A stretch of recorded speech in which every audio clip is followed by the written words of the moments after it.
পাতুরি তো অনেক কিছু খেয়েছেন, আজ আমি কাঁচা কলা পাতুরি তৈরি করে দেখাচ্ছি। প্রথমে একটা কাঁচা কলা নিয়ে ভালো করে ধুয়ে তার সুন্দর করে খোসা ছাড়িয়ে নিলাম। তারপরে সেটাকে পাতলা পাতলা করে টমাটো বেগুনি যেরকম কাটে সেরকম। তারপর একটা পাত্রে ধুয়ে একটা পাত্রে রাখলাম। জল শুকিয়ে গেলে নিলাম কাঁচা লঙ্কা, আদা, গোটা জিরে, সেটা ভালো করে শিলনোড়ায় বেটে নিলাম। বেটে নিয়ে তার সঙ্গে দিলাম নুন, গুঁড়ো হলুদ, কাঁচা সর্ষের তেল ভালো করে মিশিয়ে নিলাম। মিশিয়ে নিয়ে সেই চিড়ে রাখা কাঁচা কলার সঙ্গে ভালো করে মাখিয়ে দিলাম।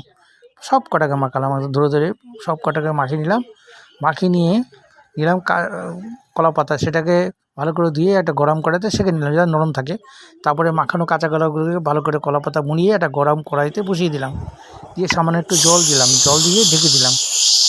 তুলে দিলাম, তুলে সর্ষের তেল দিলাম, দিয়ে একটু পাল্টে দিলাম, দিয়ে আবার ঢেকে দিলাম, ঢেকে দিয়ে আবার একটু উল্টে দিয়ে তৈরি হয়ে গেল কাঁচা কলার পাতুরি।